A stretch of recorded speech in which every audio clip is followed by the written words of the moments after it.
Patawarin niyo ako pero kakahalik ko lang sa lalaking hindi ko asawa nang biglang nag-ring ang phone ko. At pangalan ni Donald ang nakalagay sa screen. Madilim. Tanging ang ingay ng malakas na ulan na humahampas sa bubong na yero ng hindi pa tapos naming bahay ang naririnig. Ang amoy ng basang semento at alikabok ay humahalo sa amoy ng pawis at pamilyar na pabango ni Mang Doro. Nakatayo kami sa gitna ng sala na wala pang mga muebles, tanging mga hollow blocks at mga sako ng semento ang saksi sa kataksilang kapapagawa lang namin. Salve, huwag mong sasagutin, bulong ni Mang Doro. Ramdam ko ang mainit niyang hininga sa aking leeg. Ang kanyang mga kamay na magaspang dahil sa trabaho ay nakahawak pa rin sa aking baywang. Brown out, Salve. Sabihin mo na lang na nawalan ka ng signal. Pero nanginginig ang buong katawan ko. Ang liwanag ng cellphone ko ay tila isang searchlight na naglalantad sa lahat ng dumi sa puso ko. Isang video call. Gusto ni Donald na makita ang mukha ko. Gusto niyang makita ang bahay na pinagpaguran niyang punduhan habang nagpapakapagod siya sa gitna ng dagat. Hindi ko pwedeng hindi sagutin, Doro. Nanginginig kong sabi. Alam mong mag-aalala siya. Magpapadala yon ng pulis dito kapag hindi ko sinagot. Humiwalay ako sa kanya. Ang lamig ng gabi ay biglang pumasok sa bawat hibla ng suot kong manipis na blusa. Kumaripas ako ng takbo, papunta sa isang sulok kung saan may nakasandal na plywood malayo sa anino ni Mang Doro. Pinunasan ko ang labi ko gamit ang likod ng aking kamay. Pilit na binubura ang bakas ng halik ng isang lalaking dapat ay itinuturing kong tito o isang iginagalang na foreman. Pinindot ko ang accept. Hello, Honbuti. Sumagot ka. Akala ko kung ano nang nangyari sa'yo. Ang mukha ni Donald ay lumitaw sa screen. Nakasuot siya ng kanyang maritime uniform, pagod pero malapad ang ngiti. Bakit ang dilim diyan? At bakit parang hinihingala ka? Halos mabitawan ko ang phone. Tumingin ako sa paligid. Naroon pa rin si Mang Doro, nakatayo sa likod ng isang poste, ilang hakbang lang ang layo sa akin. Narinig ko ang mahinang paggalaw ng kanyang bota sa sahig. Honenor brownout. Kasi rito sa subdivision, malakas ang ulan. Sagot ko pilit na pinapatatag ang boses ko, kahit ang puso ko ay parang gustong tumalon palabas ng dibdib ko. Kakaakyat ko lang kasi sa hagdan para tingnan kung may tulo ang bubong, kaya medyo hinihingal ako. Ganun ba, mag-iingat ka? Baka madulas ka dyan, sabi ni Donald. Nasaan si Mang Doro? Sabi mo kanina overtime siya para matapos yung master bedroom. Napalunok ako. Ang dulo ng dila ko ay lasang kasalanan. Umuwi na siya, Honja, kanina pa bago mag-ulan. Sa sandaling iyon, kumidlat ng malakas. Ang buong paligid ay nagliwanag sa isang saglit. Sa screen ng cellphone, nakita ko ang sarili kong refleksyon, ang gulo ng buhok ko, ang mga matang puno ng takot. At sa likod ko, nakita ko ang isang bagay na nagpatigil sa pagtibok ng puso ko, ang dilaw na hard hat ni Mang Doro. Nakapatong ito sa ibabaw ng isang sako ng semento, direkta sa linya ng paningin ng kamera. Ano yun?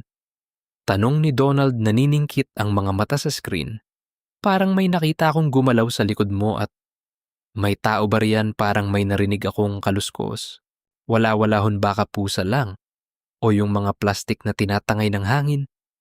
Mabilis kong sagot. Itinutok ko ang kamera sa ibang direksyon sa labas ng bintana kung saan madilim at bumubuhos ang ulan. Masyado ka lang sigurong pagod diyan sa barko. Tumawa si Donald pero hindi umabot ang saya sa kanyang mga mata. Siguro nga. Pero may sorpresa ako sa iyo, Salve. Hindi ko na kaya pang maghintay ng susunod na buwan. Nanigas ang buong katawan ko. Anong ibig mong sabihin? Naka-arrange na ang flight ko. Bukas ng umaga nandyan na ako. Sorpresa dapat ito pero gusto ko nang makita ang mag-ina ko. Maghanda ka, Salve. Sa wakas makakatulog na tayo sa bagong bahay natin. Kasama si Mang Doro para ma-celebrate natin ang malapit ng matapos na pangarap natin. Namatay ang tawag. Mahina ang signal o baka nawalan na talaga ng baterya ang phone ko. Pero hindi na mahalaga. Nabitawan ko ang cellphone sa sahig. Ang tunog nito sa semento ay tila isang hatol ng bitay. Lumingon ako kay Mang Doro na lumabas na mula sa anino. Ang mukha niya ay puno rin ng pangamba. Doro, uuwi na siya. Bukas, bulong ko. Anong gagawin natin?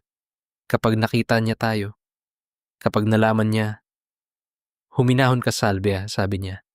Pero kahit siya ay hindi mapakali, linisin natin ito. Burahin natin ang lahat ng bakas. Pero paano ko buburahin ang amoy niya sa balat ko? Paano ko buburahin ang katotohanan habang ang asawa ko ay nasa gitna ng dagat para magtrabaho ako naman ay nasa gitna ng pagtataksil sa loob mismo ng bahay na itinayo niya para sa akin? Nararamdaman ko ang bawat patak ng ulan na tila nanunumbat. Ito na ang simula ng katapusan. Ang bahay na ito, na dapat ay puno ng pag-ibig, ay naging isang kulungan ng mga lihim na handa ng sumabog sa loob ng ilang oras. Hindi ko alam kung ano ang mas mabilis, ang tibok ng puso ko o ang takbo ng oras na unti-unting umuubos sa pagkakataon kong magmalinis. Nanginginig ang mga kamay ko habang pinupulot ang cellphone mula sa malamig at magaspang na sahig. Bukas, Doro. Darating na siya bukas ng umaga. Ulit ko na tila ba kapag paulit-ulit kong sinabi ay magbabago ang katotohanan. Anong oras na 10:00 na ng gabi? Wala pang 8 oras nandito na ang asawa ko. Agad na kinuha ni Mang Doro ang kanyang dilaw na hard hat. Sa ilalim ng mahinang liwanag mula sa bintana, nakita ko ang pawis na namumuo sa kanyang noo. Hindi ko alam kung dahil ba iyon sa init ng gabi o sa takot na baka ang lahat ng respetong inipon niya sa loob ng 50 taon ay maglaho na parang bula. Salve, makinig ka. Ayusin mo ang sarili mo, utos niya sa akin. Pero nanginginig din ang kanyang boses. Maglinis tayo. Kailangang walang maiwang kahit anong bakas na narito ako.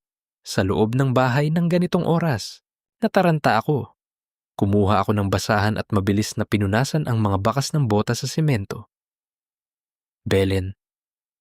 Kailangang tawagan ko si Belen. Bulong ko sa sarili ko.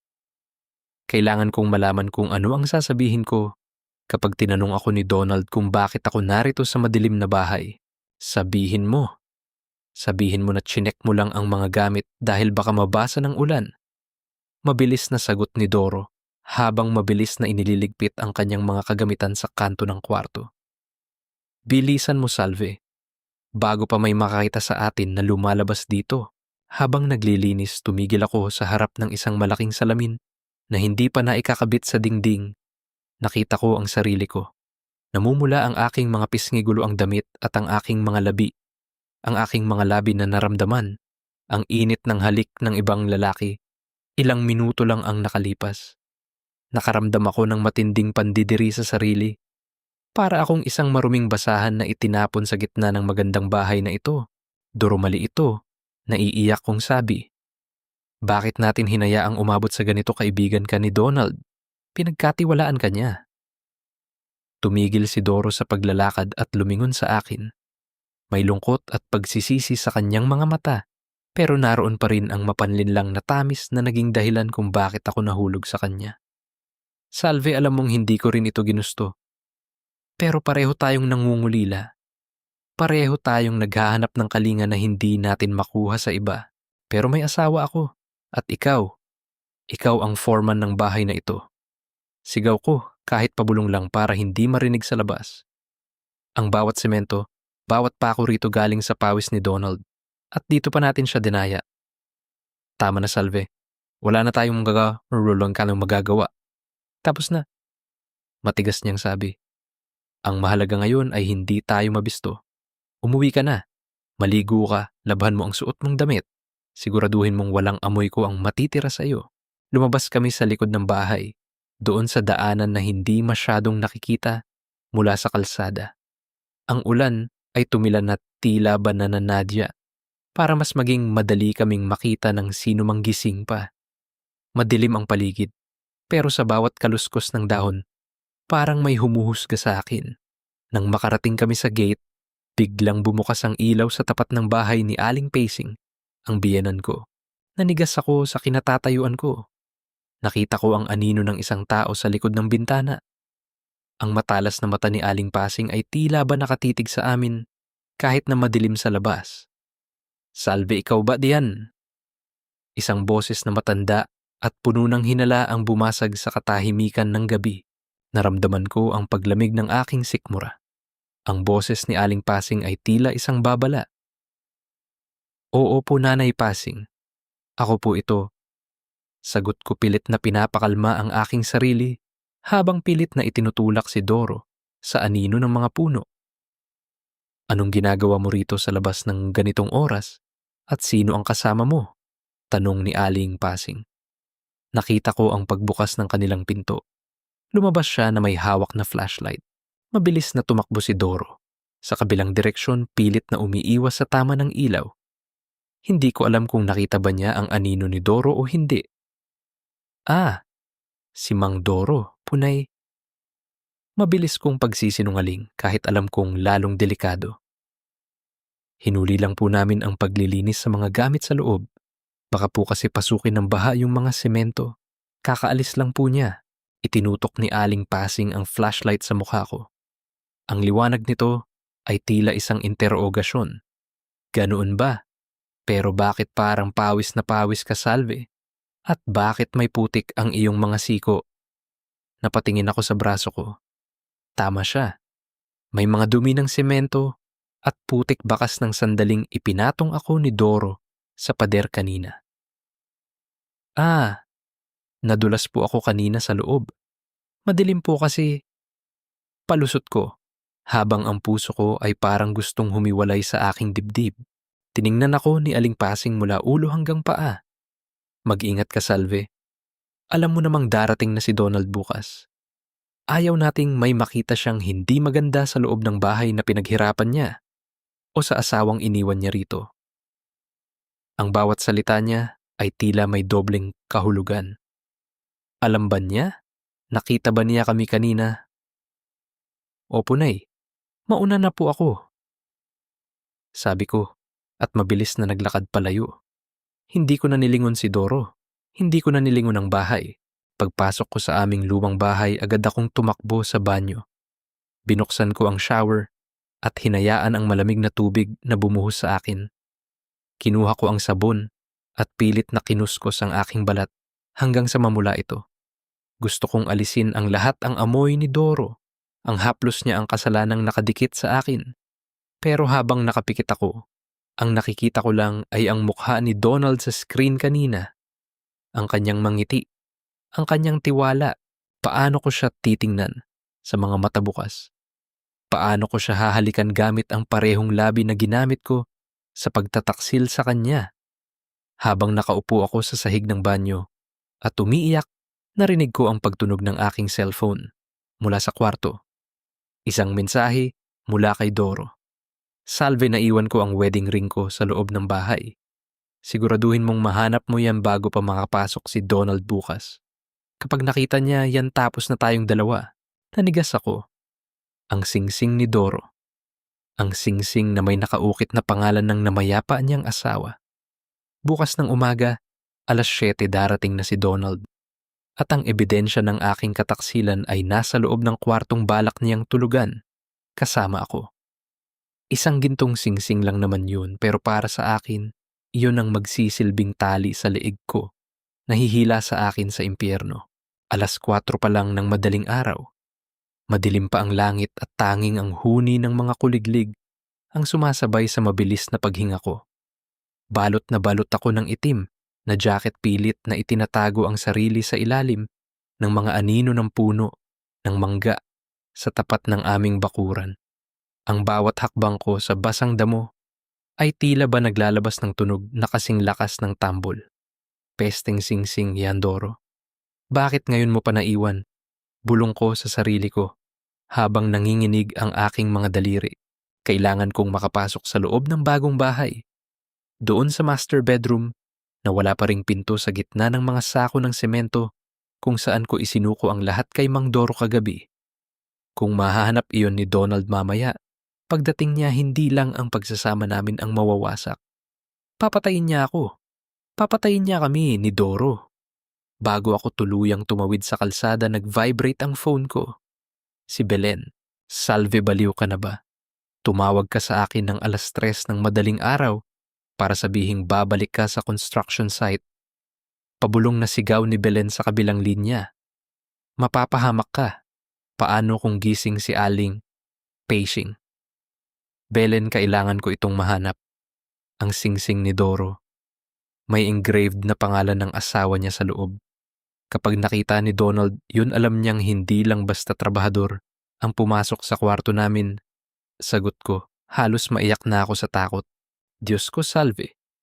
Sinasabi ko na sa'yo, itigil mo na ito bago pa tayo pare-parehong mabulok sa kahihiyan. Pero sige, makinig ka. Huwag kang gagamit ng flashlight. Gamitin mo lang ang liwanag ng screen ng phone mo para hindi ka mapansin mula sa labas. At bilisan mo, malapit na mag-5:00. Pinatid ko ang tawag at mabilis na tumakbo papasok sa gate ng bagong bahay. Ang amoy ng tuyong semento at kahoy ay tila ba nanunumbat sa akin. Pumasok ako sa loob. Ang bawat yabag ko ay umaalingaw-ngaw sa mga pader na wala pang pintura. Nasaan na yun? Dito kami kanina. Bulong ko habang kinakapa ang sahig sa gitna ng dilim. Lumuhod ako, binalewala ang dumi sa aking maong. Ginamit ko ang mahinang liwanag ng cellphone ko para iskan ang sahig. Nakita ko ang mga balat ng pinagkainan namin ni Doro ng merienda. Kahapon mga mumo ng biskwit na tila ba naging saksi sa aming pagtataksil. Wala rito. Nasaan na? Nagsimula na akong magpanik. Ang pawis ko ay pumapatak na sa screen ng phone ko. Tiningnan ko ang oras, 4:45 ng umaga. Sa anumang sandali, sisikat na ang araw. Sa anumang sandali, darating na ang sasakyan ni Donald mula sa airport. At bigla may nakita akong kumislap sa ilalim ng isang nakasandal na plywood. Dahan-dahan ko itong kinuha. Ang malamig na ginto. Ang singsing ni Doro. Napahinga ako ng malalim, isang buntong hininga ng matinding ginhawa na tila ba nakawala ako sa bitayan. Salamat, Panginoon. Salamat. Pero bago pa man ako makatayo, narinig ko ang tunog ng isang sasakyan na huminto sa tapat ng gate. Ang puso ko ay tila tumigil sa pagtibok. Hindi iyon ang tunog ng tricycle. Iyon ay tunog ng isang puting van, ang pamilyar na van na madalas arkilahin ni Donald tuwing uuwi siya mula sa barko. Hindi maaari. Maaga siya. Bulong ko, habang ang buong katawan ko ay nangangatog sa takot. Narinig ko ang pagbukas ng pinto ng van. At pagkatapos ang boses na matagal ko nang hindi naririnig ng malapitan. Isang boses na dapat ay nagbibigay sa akin ng saya. Pero ngayon ay tila ba tunog ng kamatayan. Salvehon. Nandito na ako. Sigaw ni Donald mula sa labas. Nataranta ako. Wala akong matataguan. Ang kwarto ay walang pinto at ang tanging bintana ay masyadong mataas para talunan. Narinig ko ang yabag ng kanyang mga bota sa labas ng gate. Kasunod noon ang boses ni Aling Pacing. Donald, anak, buti at nakarating ka na. Kanina ko pa hinahanap ang mga asawa mo. Parang wala sa loob ng bahay, sabi ni Aling Pacing. Baka narito lang yun sa loob ng bago nating bahay, Nay. Excited lang siguro. Yun na makita ang progreso. Sagot ni Donald. Narinig ko ang kalansing ng susi sa gate. Papasok na sila.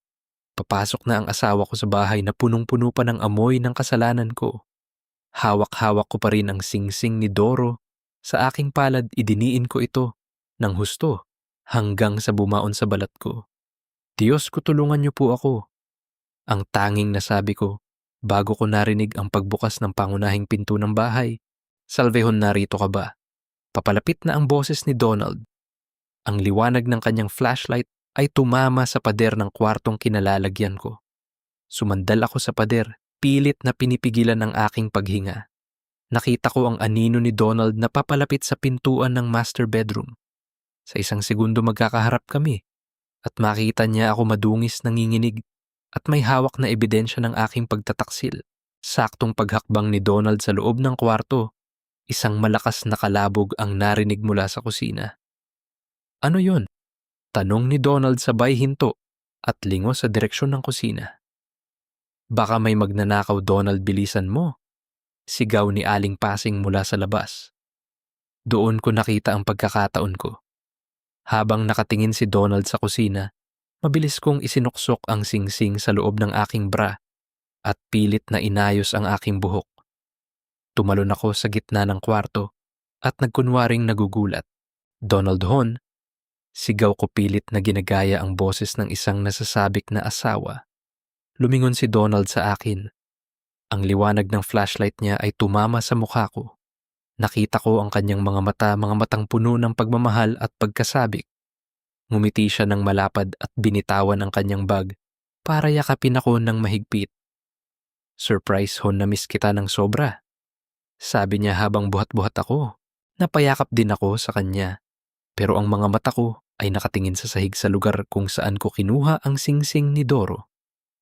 Habang hinahalikan ako ni Donald, naramdaman ko ang matigas na gintong singsing na nakadiin sa aking dibdib.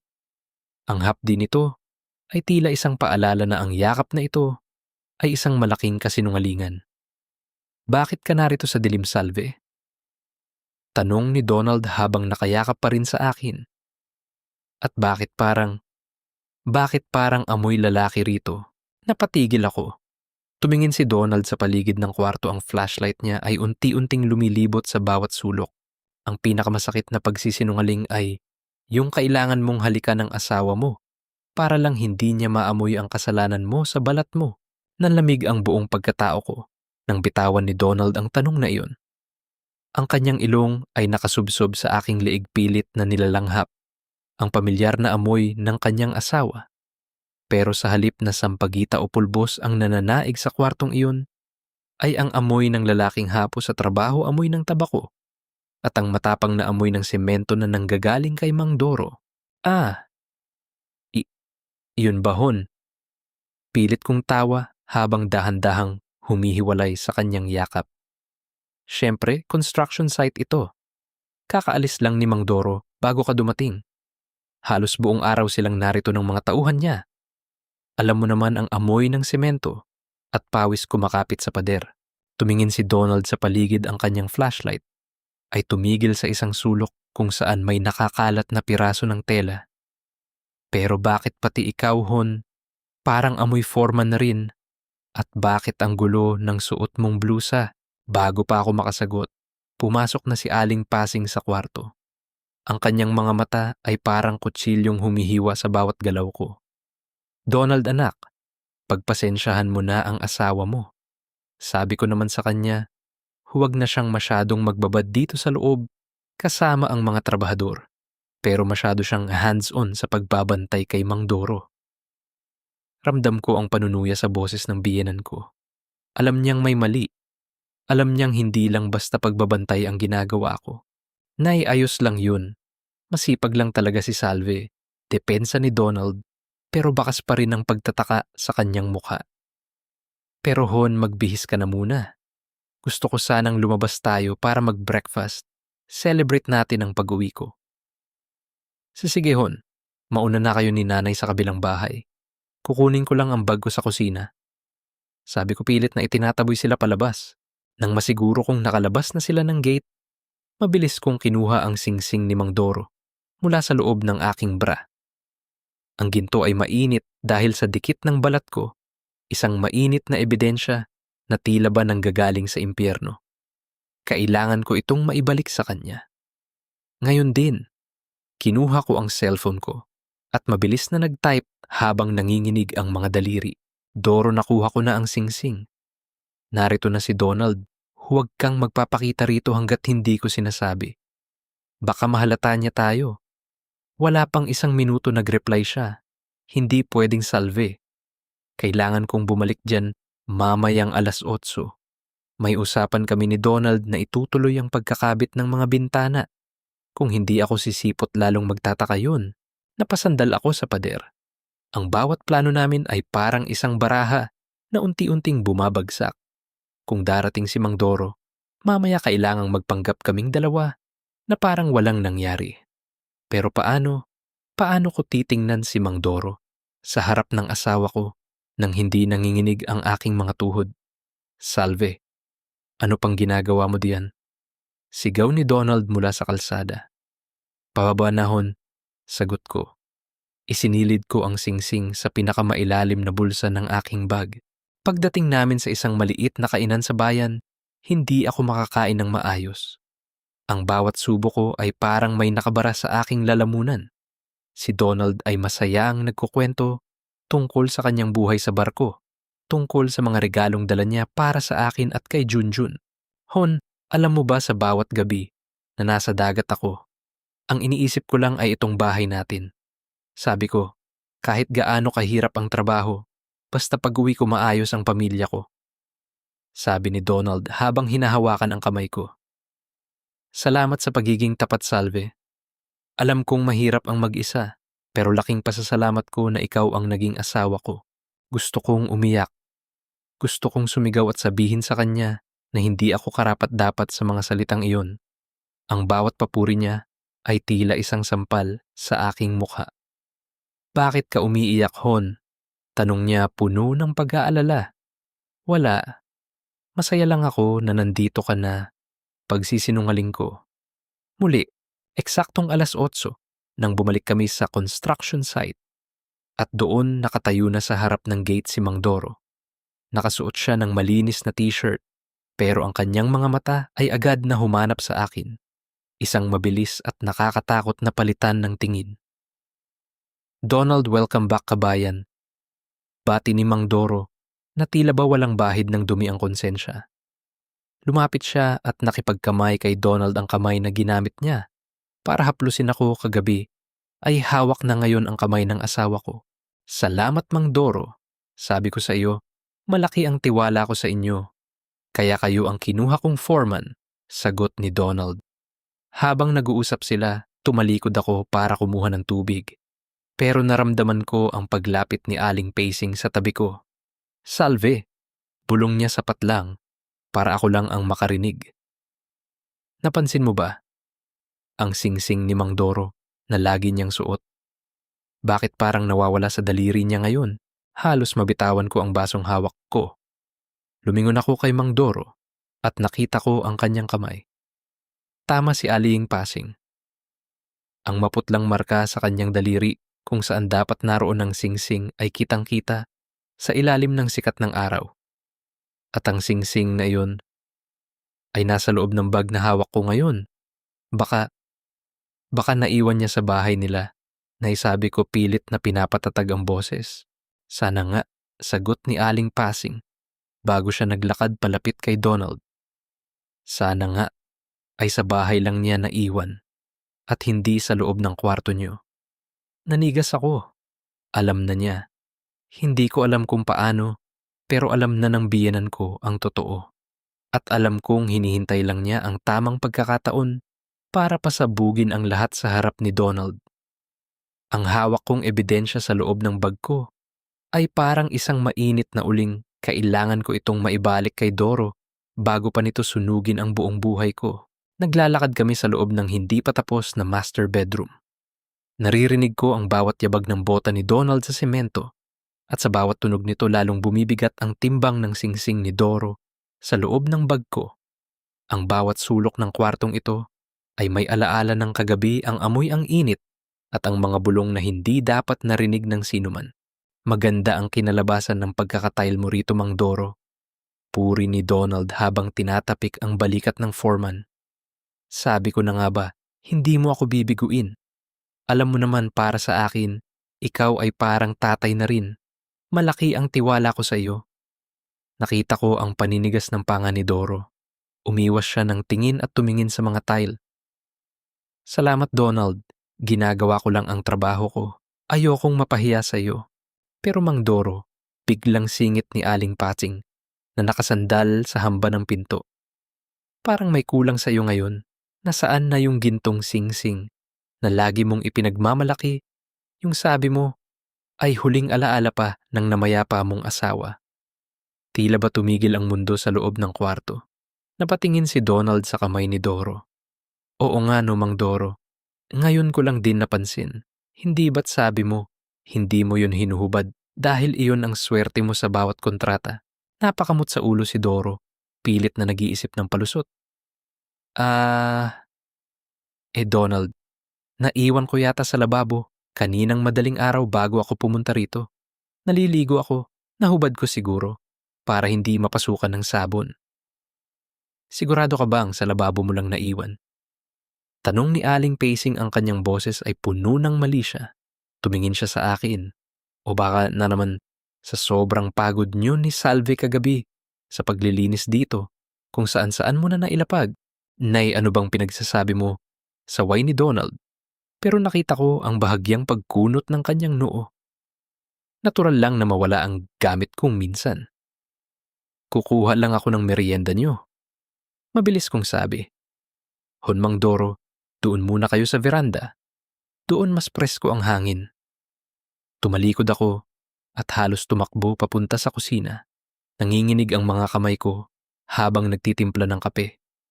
Kailangan ko itong gawin ngayon. Hindi pwedeng matapos ang araw na ito na nasa akin pa rin ang singsing. Kumuha ako ng maliit na napkin at doon ko ibinalot ang gintong singsing.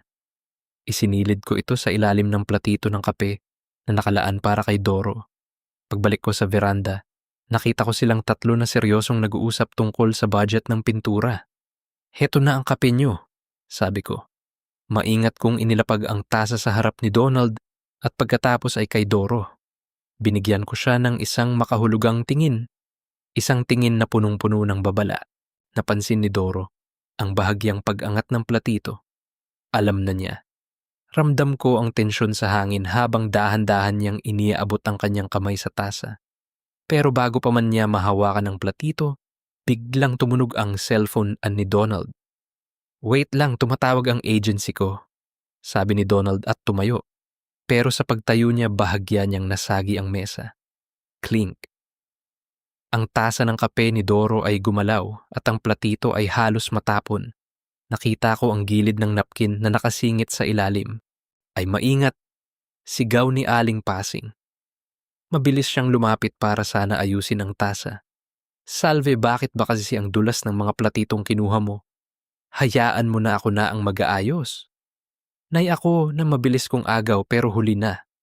Nahawakan na ni Aling Pacing ang platito. Ramdam ko ang paghinto ng hininga ni Doro sa tabi ko. Alam kong nakita niya ang puting napkin na may laman sa loob. Tumingin si Aling Pacing sa akin, isang matagumpay na ngiti ang sumilay sa kanyang labi.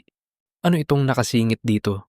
Tanong ni Aling Pacing habang dahan-dahang binubuklat ang napkin sa harap naming lahat. Sa sandaling iyon, nanalangin ako na sana ay bumukas ang lupa at lamunin na lang ako. Ang puso ko ay parang sasabog na sa sobrang bilis ng tibok. Iyan po ba, Aling Pacing?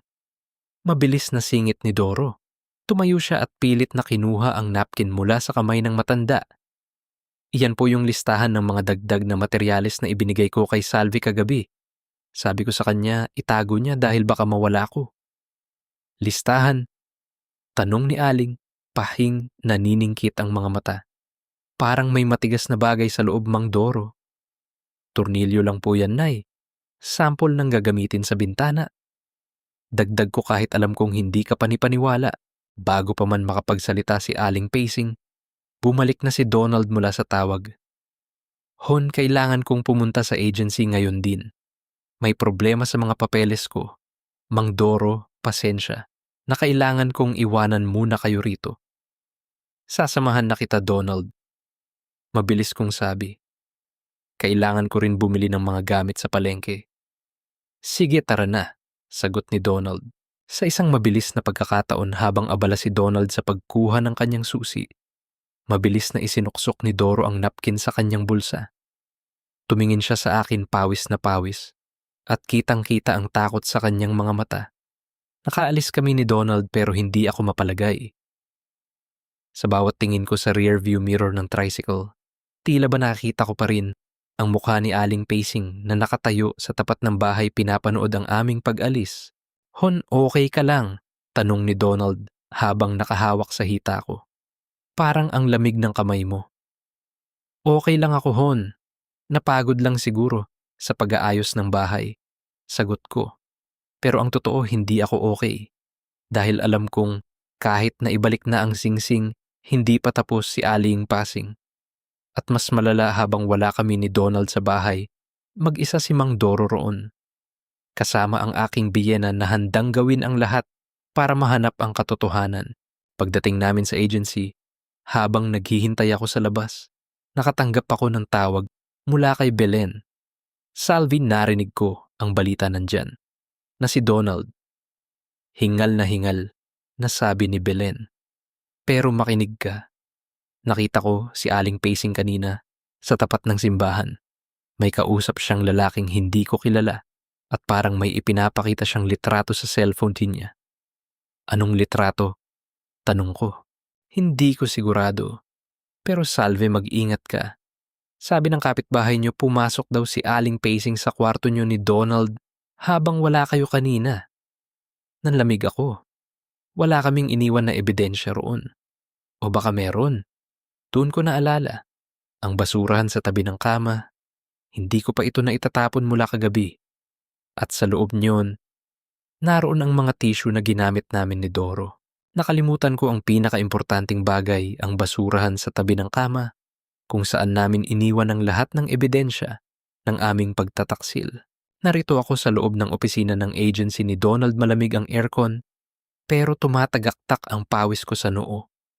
Ang bawat segundo na lumilipas habang kinakausap ni Donald ang kanyang manager ay parang isang bala na tumatama sa dibdib ko. Sa isip ko, nakikita ko ang imahe ni Aling Pasing.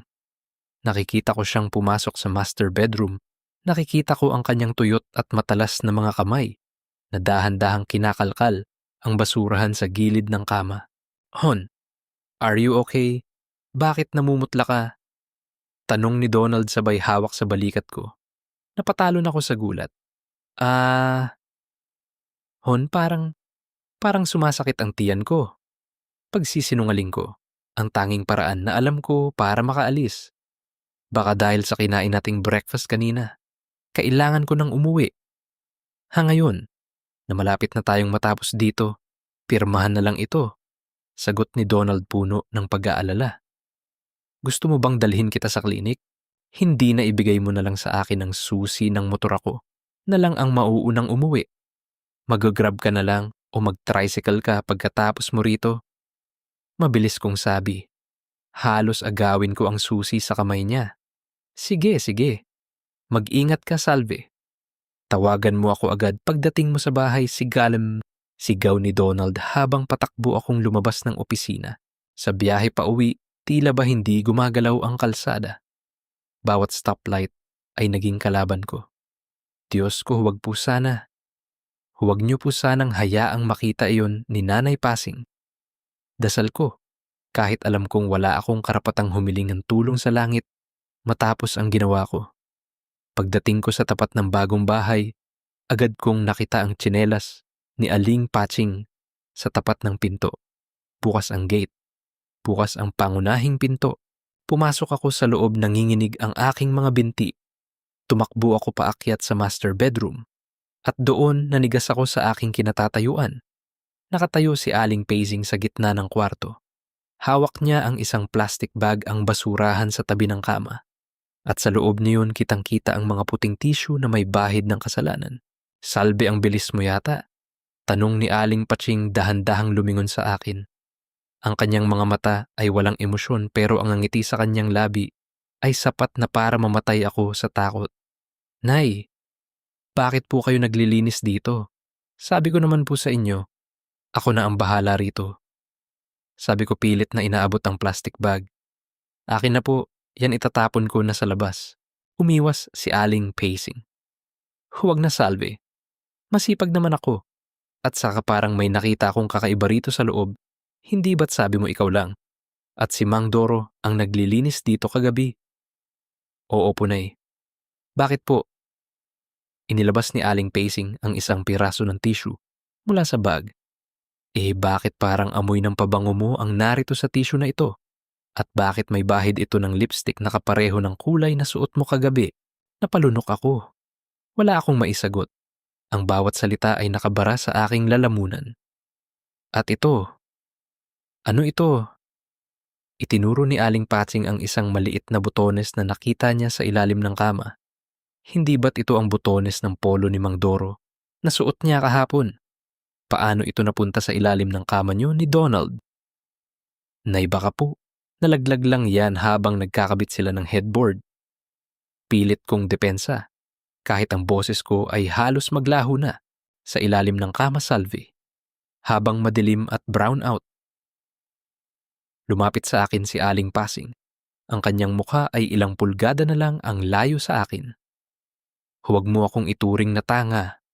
Alam ko ang amoy ng babaeng nagtataksil. At alam ko ang amoy ng lalaking nagnanasa sa asawa ng may asawa. Nay pakiusap, huwag po kayong gagawa ng kwento. Mahal ko si Donald, naiiyak kong sabi. Mahal ang pagmamahal ay may kasamang respeto, Salve. Ang ginagawa niyo ni Mang Doro ay paglapastangan sa bahay na ito. Galit na bulong ng matanda. Ngayon ibibigay ko sa iyo ang pagkakataong umamin kay Donald. Dahil kung hindi ka amin, ako mismo ang magpapakita sa kanya ng mga ito. Eksaktong pagkatapos niyang sabihin iyon, narinig namin ang tunog ng tricycle sa labas. Si Donald, nakarating na siya. Salve hon, nandyan ka na ba? Sigaw ni Donald mula sa baba. Tumingin sa akin si Aling Pasing. Hawak pa rin ang ebidensya sa loob ng plastic bag. Ayan na siya, Salve. Ano, ikaw ba o ako? Naramdaman ko ang paghinto ng pagtibok ng puso ko. Sa bawat yabag ni Donald paakyat ng hagdan, naramdaman ko ang pagguho ng aking mundo. Kailangan kong magdesisyon. Aamin ba ako? At mawawala ang lahat o magpapatuloy sa kasinungalingan? Hanggang sa mawasak kaming lahat. Naipakiusap, huwag ngayon pagmamakaawa ko sa ilalim ng aking hininga. Masyado ng huli para sa pakiusap. Salve. Sagot ni Aling Pasing sabay lakad papunta sa pinto para harapin si Donald. Oh, Nay, bakit kayo narito sa kwarto? At ano yung hawak niyo? Tanong ni Donald nang makapasok siya, ang kanyang muka ay puno ng kuryosidad. Tumingin si Aling Pasing sa akin bago dahan-dahang itinaas ang plastic bag para ipakita kay Donald. Nakita mo ba ang laman nito, Donald? Ito ang mga duming hindi mo akalaing itinatago ng asawa mo sa loob ng silid na ito. Nanigas ang buong katawan ko. Halos hindi ako makahinga habang nakatitig sa plastic bag na hawak ni Aling Pasing. Ang bawat hibla ng tissue sa loob niyon ay parang sumisigaw ng aking kasalanan. Tumingin si Donald sa akin, pagkatapos ay sa kanyang ina. Ang kanyang mukha ay puno ng kalituhan. Ano ba yan, Nay, bakit ganyan kayo makatingin kay Salve? Tanong ni Donald dahan-dahang lumalapit sa amin. Basura lang iyan, di ba? Hayaan niyo na si Salve ang magtapon niyan mamaya. Huminga ng malalim si Aling Pasing. Tumingin siya sa akin ng diretso sa mata, isang tinging nagsasabing, hawak niya ang leeg ko. Ito ba o basura ito? Pero alam mo, Donald, sa tagal kong nabuhay sa mundong ito, natutunan ko na ang basura ay hindi lang basta dumi. Minsan ang basura ang nagsasabi kung anong uri ng tao ang nakatira sa loob ng isang bahay. Nay, hindi ko kayo maintindihan. Sabi ni Donald bahagyang tumatawa, pero bakas ang pagkairita. Kakarating ko lang, tapos basura agad ang pinag-uusapan natin, halika na, baba na tayo. Gutom lang yan. Sandali lang, anak. Pigil ni Aling Pasing. Dahan-dahan niyang kinuha ang butones na nakita niya sa ilalim ng kama at itinaas ito sa tapat ng mukha ni Donald. Ito. Nakita ko ito sa ilalim ng kutsyon niyo. Hindi ba't kay Mang Doro ito? Bakit ito narito sa kwarto niyo sa mismong lugar kung saan kayo dapat magpahinga? Napatingin si Donald sa butones. Kinuha niya ito at sinuri. Ang puso ko ay parang sasabog na. Ah, ito ba? Baka nalaglag lang ito nung isang araw, Nay. Sabi ni Salve, tinulungan siya ni Mang Doro na i-move yung mabigat na headboard ng kama namin para ma-check yung saksakan ng kuryente sa likod. Tiba hon, lumingon si Donald sa akin, humihingi ng kumpirmasyon. Ang lalamunan ko ay tuyot na tuyot. Oo po hon. Yun nga. Muntik pa nangang madulas si Mang Doro, kaya siguro nalaglag yung botones niya. Ngumisi ng matalim si Aling Pasing. Muntik madulas. O baka naman masyadong naging komportable sa loob ng kwartong ito. Donald, mag-ingat ka. Masyado kang mapagkatiwala. Hindi lahat ng tumutulong sa pagpapatayo ng bahay mo ay pundasyon ang iniaayos. Ang iba, baka anay, na unti-unting kinakain ang haligi ng pamilya mo. Nay, tama na, sigaw ni Donald. Masyado kayong mapaghinala kay Mang Doro. Kaibigan ko yung tao. At asawa ko si Salve. Hindi ko gusto ang ibinibintang nyo. Iniabot ni Aling Pasing ang plastic bag sa akin. Ang kanyang mga kuko ay bahagyang bumaon sa braso ko nang mahawakan ko ang plastic. Ito, Salve. Itapon mo na ito. Siguraduhin mong itapon mo sa malayo. Doon sa hindi na makikita ni Donald. Dahil kapag ako ang nakahanap muli ng dumi rito, hindi lang butones ang ipapakita ko sa asawa mo. Mabilis akong lumabas ng kwarto dala ang basurahan. Pagdating ko sa labas ng bahay doon sa likod ng malaking tambak ng buhangin, napaupo ako at humagulgol ng walang boses. Ang buong katawan ko ay nanginginig. Alam ko na hindi ako titigilan ni Aling Pasing. Habang itinatapon ko ang basura sa loob ng malaking drum, narinig ko ang mahinang sipol mula sa kabilang panig ng pader. Si Mang Doro, Salve, bulong niya sa likod ng pader. Anong nangyari, nakita ko? Ang pagdating ni Donald. Okay lang ba ang lahat? Doro, umalis ka na pakiusap. Huwag ka munang lalapit sa akin. Sabi ko pilit na pinipigilan ng aking hikbi. Alam na ni Nanay Pasing. Nakita niya ang butones mo sa ilalim ng kama. Halos ilantad na niya tayo kay Donald. Anong sabi ni Donald? Tanong ni Doro, bakas ang takot sa boses. Naniwala siya sa palusot ko. Sa ngayon. Pero hindi ko alam kung hanggang kailan. Doro, kailangang itigil na natin ito. Natatakot ako. Ayokong mawala ang pamilya ko. Salve, alam mong hindi ko rin kayang mawala ka. Sabi ni Doro. Pero bago pa siya makatapos, narinig ko ang pagbukas ng pinto sa itaas. Salve, sino ang kinakausap mo diyan? Boses ni Junjun, ang 15 taong gulang naming anak. Nataranta ako. Agad akong tumayo at pinunasan ng aking mga luha. Wala, Junjun, may pusa lang dito na itinataboy ko. Bakit, anak? Bumaba si Junjun, bit-bit ang kanyang backpack. Tumingin siya sa akin ng may halong pagtataka. Mabakit ka umiiyak? At bakit parang may kausap ka sa likod ng pader? Wala yun, anak. Napuwing lang si Mama dahil sa alikabok dito sa construction. Pagsisinungaling ko muli ang pang-1,000 pagsisinungaling ko sa araw na ito. Nakita ko si Papa sa taas. Parang galit siya kay Lola Pasing. Sabi ni Junjun habang lumalapit sa akin. At saka may nakita ako sa toolbox ni Mang Doro kanina bago siya umalis. Kinabahan ako. Ano yun, Junjun? Inilabas ni Junjun ang kanyang cellphone. Nag-vibrate kasi yung phone ni Mang Doro nung iniwan niya sa table kanina. Akala ko sa inyo kaya tiningnan ko. May wallpaper siyang picture ng isang babae. Makamukhang kamukha mo yung babae sa picture, pero nakatalikod. Nanlamig ang buong dugo ko. Ang luhang pinipigilan ko ay muling bumagsak. Ang sarili kong anak ay nagsisimula na ring makakita ng mga bakas ng aking kataksilan. Huwag mong sasabihin sa papa mo ang nakita mo, Junjun. Pakiusap. Bulong ko habang hawak ang mga balikat niya. Bakit, may itinatago ba kayo ni Mang Doro? Tanong ng anak ko.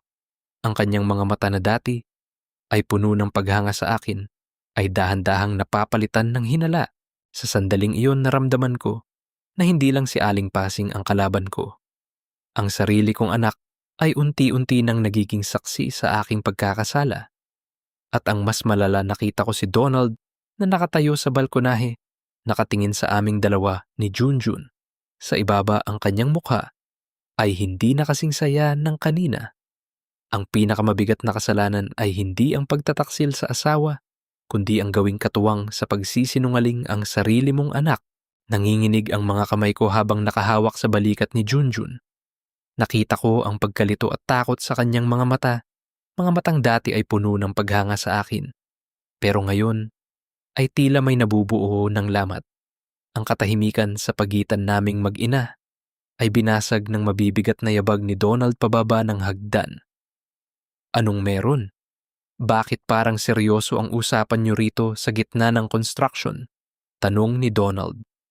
Ang boses niya ay wala ng lambing kundi puno ng awtoridad at hinala. Mabilis kong binitawan si Junjun. Wala hon. Pinagsasabihan ko lang itong si Junjun. Masyado kasing babad sa cellphone. Hindi na nakakatulong sa paglilinis dito. Pagsisinungaling ko, habang ang puso ko ay parang gustong tumalon palabas ng lalamunan ko. Tumingin si Donald kay Junjun. Ibigay mo sa akin ang cellphone mo, Junjun. Pa! Bulong ni Junjun lalong humigpit ang hawak niya sa phone. Ibigay mo sa akin. Sabi ng mama mo, yan ang inaatupag mo. Gusto ko ring makita kung anong pinagkakaabalahan mo. Giit ni Donald. Humakbang siya palapit sa amin. Sa bawat segundo, parang lumiliit ang mundo ko. Kung makikita ni Donald ang picture na sinasabi ni Junjun, kung makikita niya ang wallpaper sa phone ni Mang Doro na nakunan ng anak ko. Donald, hayaan mo na ang bata. Ako na ang bahala sa kanya. Pilit kong singit, pero itinaas ni Donald ang kanyang kamay para patigilin ako. Salvi, kanina ko pa napapansin. Masyado kang protective sa cellphone jaban nyo. Masyado kayong maraming sikreto rito sa bahay na ito habang wala ako. Sabi ni Donald, ang kanyang mga mata ay naniningkit. Junjun ang cellphone.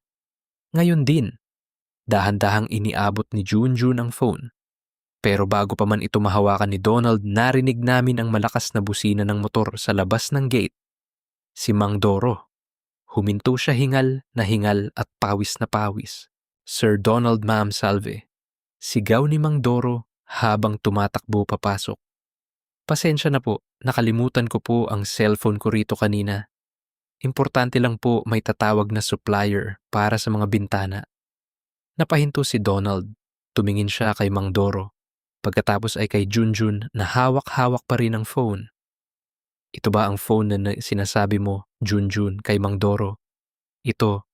Tumango si Junjun, hindi makatingin ng diretso sa kanyang ama. Akin na yan, Junjun. Ibibigay ko na kay Mang Doro. Sabi ko pilit na inaagaw ang sitwasyon. Pero huli na. Kinuha na ni Donald ang phone mula sa kamay ng anak namin. Bakit hawak ng anak ko ang phone mo, Mang Doro? Tanong ni Donald habang tinititigan ng screen. At bakit kailangan mong bumalik ng ganitong kabilis para lang sa isang cellphone? Sir Donald, marami pong contact ng supplier dyan. Mahirap na po akong mawala. Sagot ni Doro, ang kanyang boses ay nanginginig din. Nakita ko ang pagpiga niya sa kanyang sariling sombrero. Pinindot ni Donald ang home button. Nagliwanag ang screen. Sa sandaling iyon, naramdaman ko ang paghinto ng oras. Ang lahat ng paligid ko ay naging blur. Tanging ang liwanag lang ng phone ang nakikita ko. Sino ito? Tanong ni Donald. Ang kanyang boses ay naging malamig na parang yelo. Iniharap niya ang screen kay Mang Doro at pagkatapos ay sa akin. Isang litrato ng isang babaeng nakatalikod, suot ang isang pamilyar na dilaw na bestida ang bestidang suot ko. Noong nakaraang linggo nang magpunta kami ni Doro sa bayan para bumili ng pintura. Nakatayo ang babae sa tapat ng bintana ng bagong bahay, ang sikat ng araw ay tumatama sa kanyang buhok. Kahit nakatalikod, hindi maikakaila kung sino iyon. Wallpaper mo, Mang Doro. Bakit asawa ko ang wallpaper mo? Tanong ni Donald. Ang boses niya ay mahinahon, pero puno ng panganib ang uri ng boses na alam kong susundan ng isang malakas na pagsabog. Donald, sandali. Pakinggan mo ako. Pilit kong sabi, hinawakan ko ang braso niya, pero tinabig niya ako.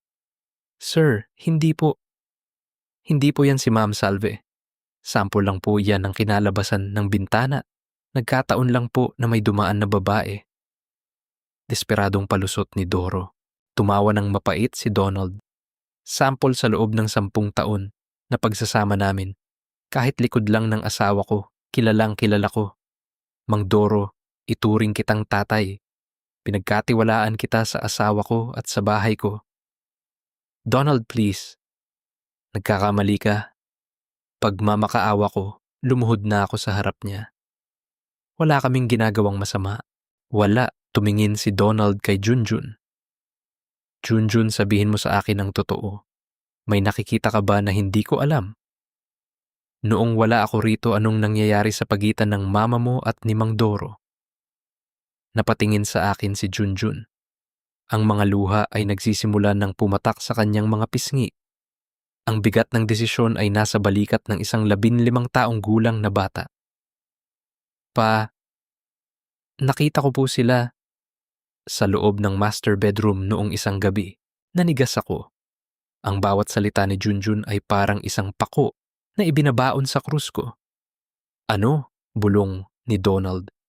Lumingon siya kay Mang Doro. Sa isang iglap binitawan ni Donald ang cellphone at sinunggaban ang kwelyo ni Doro. Isang malakas na suntok ang tumama sa mukha ni Mang Doro, sapat para tumalsik siya sa tambak ng buhangin. Donald, huwag! Sigaw ko pilit na humaharang sa pagitan nila. Layuan mo ako. Salve, baka ikaw ang masaktan ko. Galit na sigaw ni Donald. Niloko niyo ako. Sa loob mismo ng bahay na pinagtrabahuhan ko sa gitna ng dagat. Dito niyo ako binaboy. Patama na po. Please. Pagmamakaawa ni Junjun, yakap-yakap ang kanyang ama mula sa likod. Tumayo si Mang Doro, pinunasan ang dugo sa kanyang labi. Donald, saktan mo na ako. Patayin mo na ako kung gusto mo. Pero huwag mong idamay si Salve. Ako ang may kasalanan. Ako ang nanalaysay sa kanya dahil alam kong mag-isa siya. Mag-isa siya dahil nagtatrabaho ako para sa inyo. Sigaw ni Donald. Kinuha niya ang isang pirasong kahoy sa sahig. Ang kanyang mga mata ay puno ng pagnanais na pumatay. Pero bago pa man niya maihampas ang kahoy, isang matinis na boses ang narinig mula sa pinto. Donald, bitawan mo yan. Si Aling Pacing. Nakatayo siya roon, hindi gulat, kundi parang inaasahan na ang lahat ng ito. Sinasabi ko na sa iyo, anak, ang dumi ng bahay na ito ay hindi lang basta alikabok. Ngayon, nakita mo na ba ang totoo? Tumingin si Donald sa kanyang ina, pagkatapos ay sa akin at kay Mang Doro. Ang kanyang mga kamay ay nanginginig sa galit at sakit. Umalis ka na rito, Doro. Umalis ka na bago ko makalimutan na tao ka. At ikaw, Salve. Hindi niya itinuloy ang sasabihin niya. Binitawan niya ang kahoy at tumalikod.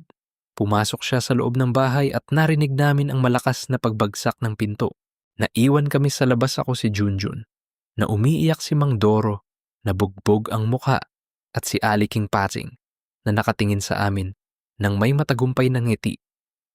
Ang bahay na pangarap namin ay naging isang madilim na teatro ng aming kahihiyan.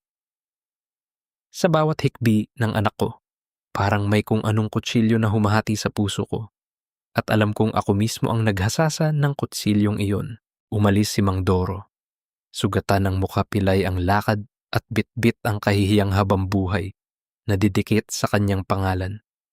Hindi ko siya nagawang tingnan ng huling beses.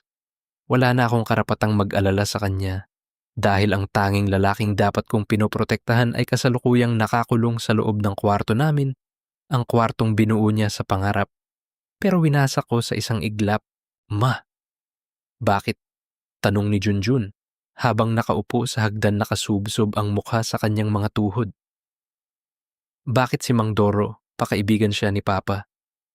Diba? Hindi ako makasagot. Lumapit ako sa kanya, dahan-dahang itinigil ang pag-iyak ko para sana amuhin siya. Pero bago ko pa mahawakan ang kanyang balikat, mabilis siyang tumayo at lumayo. Huwag, Ma. Baka amoy, Mang Doro ka pa rin. Sabi niya, puno ng puot at pandidiri. Tumagos ang bawat salita niya sa akin.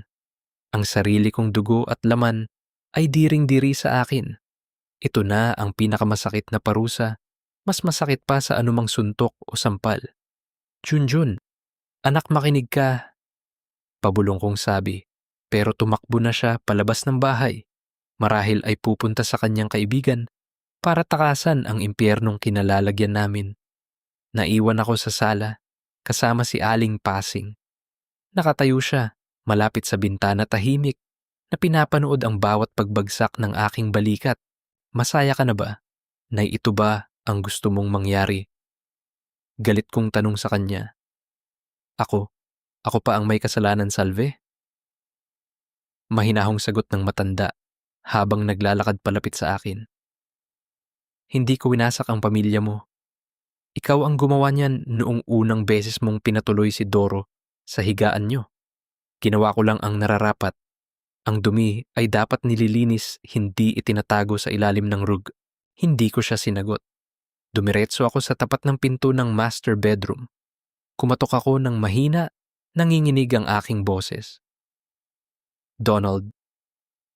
Hon, pakiusap, buksan mo ang pinto. Mag-usap tayo, pagmamakaawa ko. Katahimikan.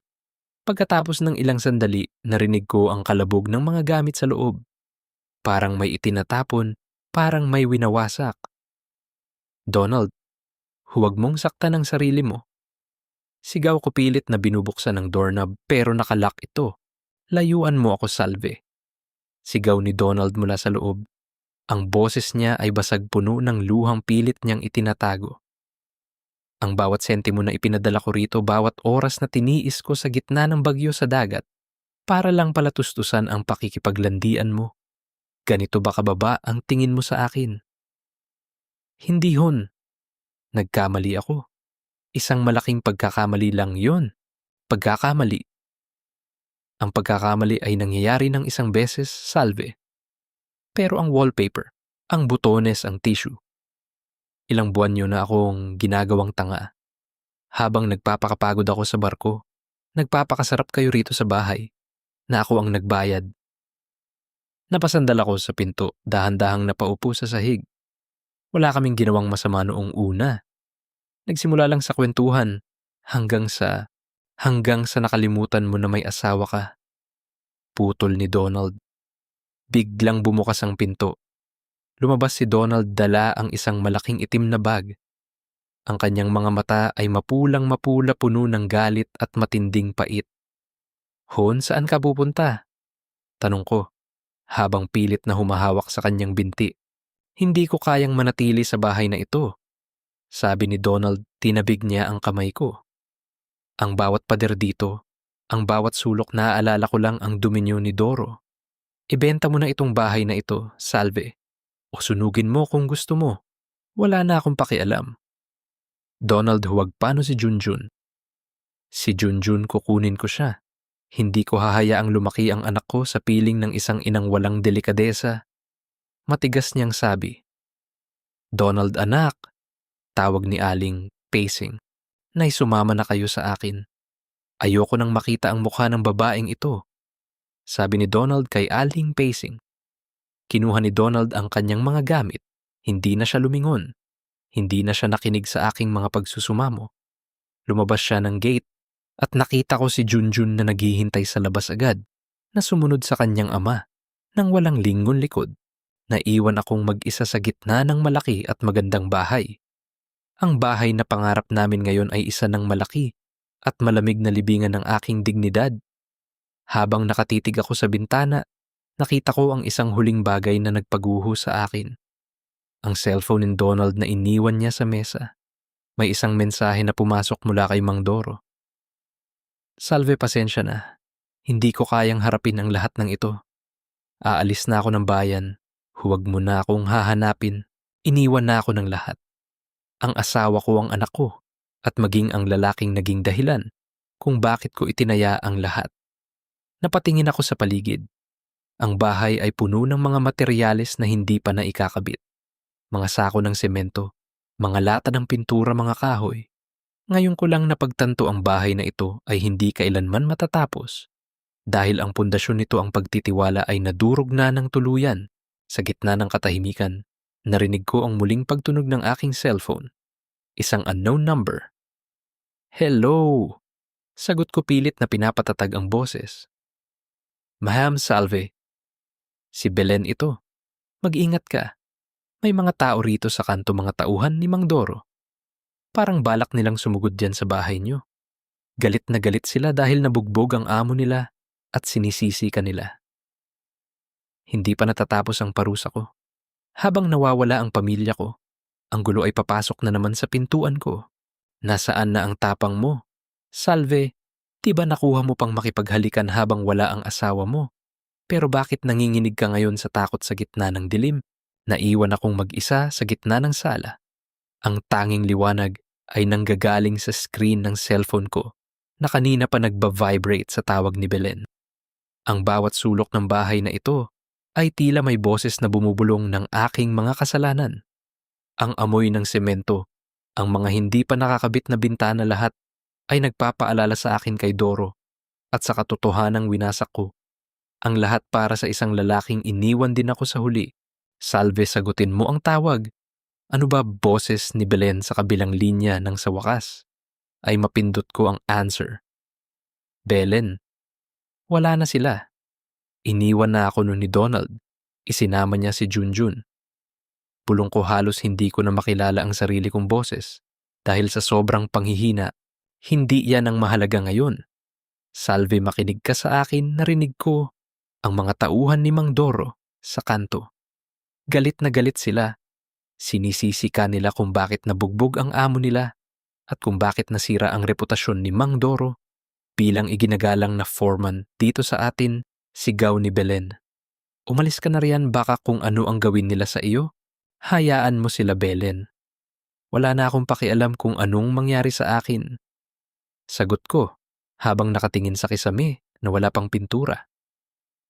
Nararapat lang siguro na saktan nila ako. Mas masakit pa rito ang tingin sa akin ni Junjun kanina. Baliw ka na ba? Huwag kang magpakamartir sa maling paraan. Salve, seryoso ako. Parating na sila. Hindi pa natatapos ang sinasabi ni Belen. Narinig ko ang malakas na kalabog sa gate. Salve, lumabas ka riyan. Nasaan ang tapang mo? Sigaw ng isang lalaking pamilyar, ang boses si Tonyo, ang kanang kamay ni Mang Doro sa construction. Sinira mo ang buhay ng boss namin. Napahiya siya sa harap ng maraming tao. Dahil sa kalandian mo, napatayo ako. Ang takot ay unti-unting lumingon sa aking sistema. Narinig ko ang kalansing ng mga bakal na tila ba ipinapalo nila sa aming gate. Hoy, lumabas ka. Akala mo ba matatakasan mo ang ginawa mo? Sigaw pa ng isa. Dahil sa'yo, aalis si Mang Doro nang walang dalang kahit ano. Matandang tao na, yun pinatulan mo pa para lang may mag-alaga sa'yo habang wala ang asawa mo. Nagtatatakbo ako paakyat sa master bedroom. Iyon ang tanging kwartong may lock ang pinto, kahit na pansamantala lang. Pagpasok ko, agad kong isinara ang pinto at isinandal ang aking likod dito. Nanginginig ang buong katawan ko. Dito. Sa kwartong ito namin ginawa ang lahat. Dito ko naramdaman ang mga haplos ni Doro na akala ko ay pag-ibig, pero ngayon ay alam ko ng kamandag lang pala. Patawad, Donald. Patawad, Junjun. Hikbi ko habang nakatakip ang mga kamay sa aking bibig para hindi nila marinig ang aking pag-iyak. Muli ay tumunog ang cellphone ko. Isang text message mula sa isang unknown number. Salve, pasensya na kung nadamay ka sa galit ng mga tauhan ko. Hindi ko sila mapigilan, pero kailangan mong malaman ang totoo bago ako tuluyang umalis. Hindi lang ikaw ang naging babae ko sa bawat construction na hinahawakan ko. Ganoon talaga ako naghahanap ng kalinga. Akala ko maintindihan mo. Mag-ingat ka. Nanigas ako. Ang bawat salita sa text ay tila isang malakas na sampal na nagpagising sa aking pagkakahibang. Ang lalaking itinaya ko ang aking dangal. Ang lalaking naging dahilan kung bakit ako itinakwil ng aking pamilya ay ginagawa lang pala akong koleksyon. Hindi ako espesyal. Isa lang pala akong panandali ang aliw sa bawat bayan na pinupuntahan niya. Hayop ka, Doro. Bulong ko sa gitna ng dilim. Hayop ka. Isang malakas na pagkabasag ng salamin ang narinig ko mula sa ibaba. Nakapasok na sila sa loob ng bahay. Narinig ko ang kanilang mga yabag sa hagdan. Nasaan ka, Salve? Alam naming narito ka pa, sigaw ni Tonyo. Huwag kang magtago, panindigan mo ang ginawa mo. Napatingin ako sa bintana. Masyadong mataas ang tatalon ko. Tumingin ako sa paligid ng kwarto naghahanap ng anumang bagay na pwedeng ipagtanggol ang sarili ko. Pero ang tanging nakita ko ay ang litrato naming mag-asawa na nakapatong sa side table. Ang litratong kinuha namin noong huling uwi ni Donald. Sa gitna ng panganib tila ba bumagal ang oras. Naisip ko ang lahat ng pagsisikap ni Donald. Naisip ko ang lahat ng pagtitiis niya sa dagat para lang mabigyan ako ng marangyang buhay. At ano ang isinukli ko isang malaking kataksilan para sa isang lalaking hindi naman pala ako mahal. Buksan mo ang pintong ito, Salve, o sisirain namin ito. Sigaw ni Tonyo habang hinahampas ang pinto ng kwarto. Lumapit ako sa pinto. Hindi ko na ito nilak ng husto. Dahan-dahan ko itong binuksan. Hinarap ko sila, tatlong lalaki, na puno ng galit ang mga mata, may hawak na mga bakal at kahoy. Ayan pala ang matapang, ngisi ni Tonyo. Ano ngayon, Salve? Nasaan na ang boss namin? Nasaan na ang ganda mo ngayon? Sige, saktan niyo ako. Sabi ko, ang boses ko ay matapang na pero may halong pait. Saktan niyo ako hanggang sa mamatay ako. Pero bago niyo gawin, yan tingnan niyo ang paligid niyo. Ang bahay na ito ay itinayo sa pawis ng asawa ko.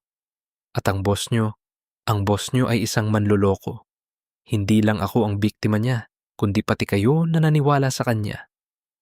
Huwag mong siraan si Mang Doro. Sigaw ng isa at akmang itataas ang kahoy.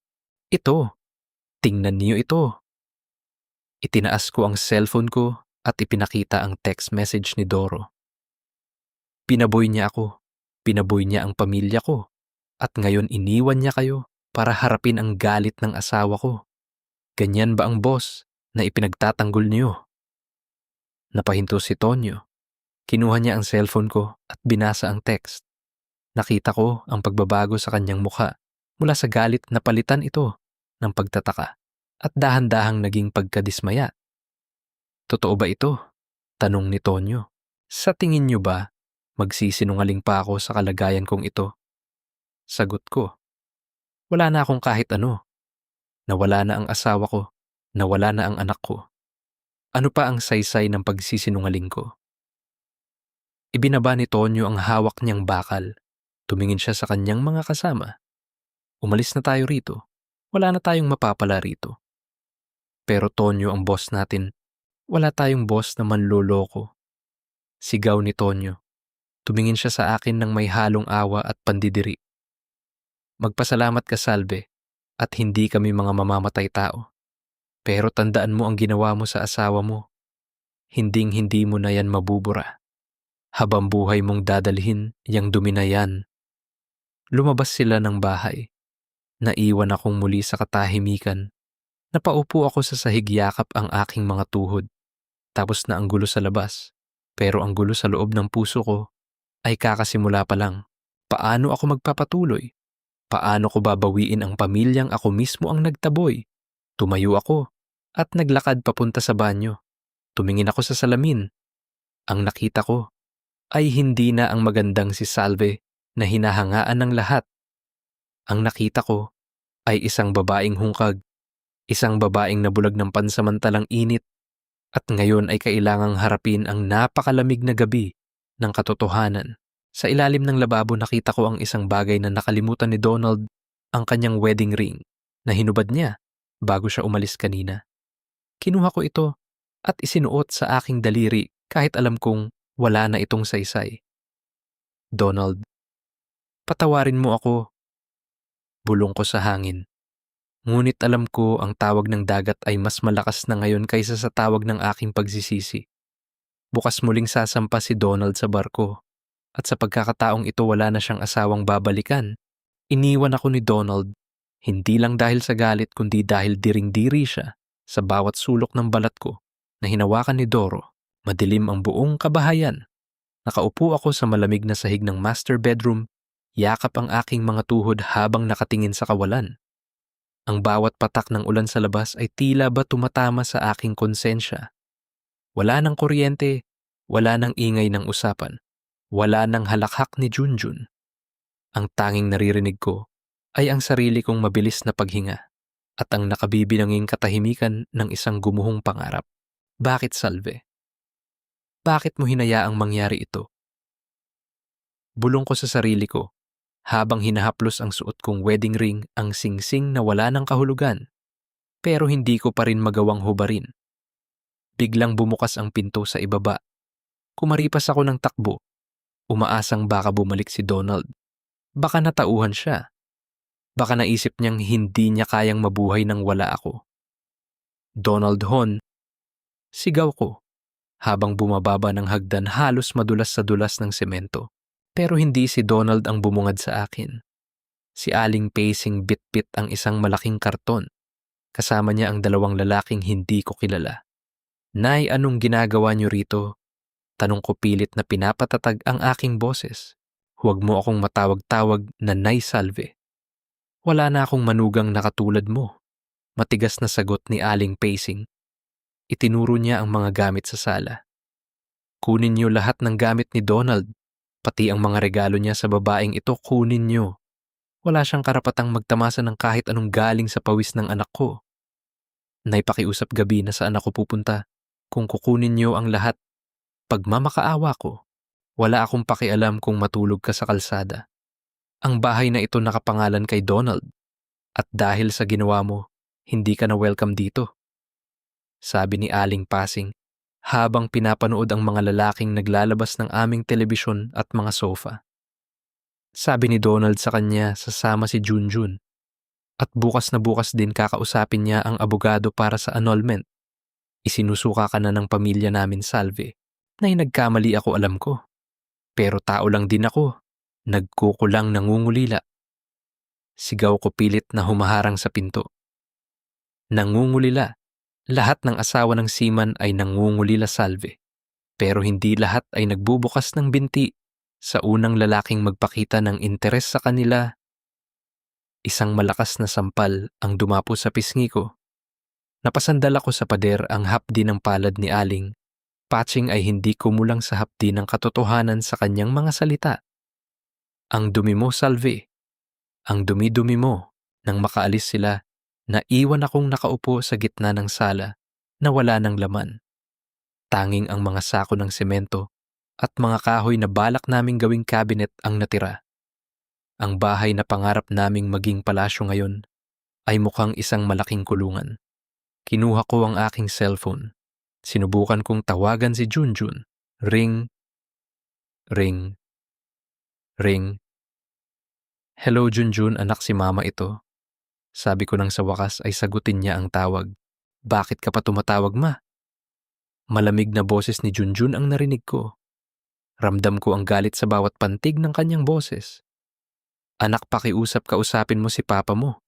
Sabihin mo mag-uusap kamihan ng maayos. Hindi ko kayang mawala kayo. Manakita ko kayo, putol ni Junjun. Nagsimulang manginig ang boses niya. Nakita ko kung paano mo siya tingnan. Nakita ko kung paano mo siya hawakan sa paraang hindi mo ginagawa kay papa. Alam mo ba kung anong pakiramdam nung tinatanong ako ng mga kaklase ko kung bakit laging narito si Mang Doro sa bahay natin? Ipinagtanggol kita, ma. Sabi ko, kailangan mo ng tulong sa construction. Pero ang totoo, niloloko mo lang pala kaming lahat. Junjun, anak, patawarin mo si mama. Huwag mo akong tawaging anak. Nakakahiya ka, ma. Sabi ni papa, aalis na kami. Pupunta muna kami sa probinsya ni na Lola. Huwag mo na kaming susundan, sabi ni Junjun. Bago niya tuluyang patayin ang tawag, napahagulgol ako sa gitna ng dilim. Ang sakit na nanggagaling sa sarili mong anak ay parang isang lason na unti-unting pumapatay sa bawat selula ng puso ko.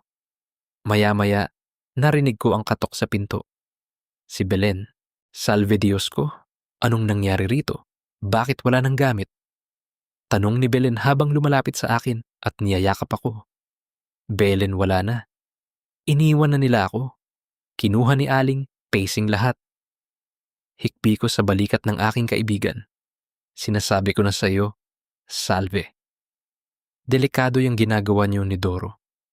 Ngayon nasaan siya? Nasaan ang lalaking sinasabi mong nagpapasaya sa iyo? Tanong ni Belen. Wala na rin siya, Belen. Nag-text siya sa akin. Manluloko rin pala siya. Ginagawa lang pala akong koleksyon sa bawat kontratang hinahawakan niya. pait kong sagot. Tumayo si Belen at tiningnan ako ng diretsyo.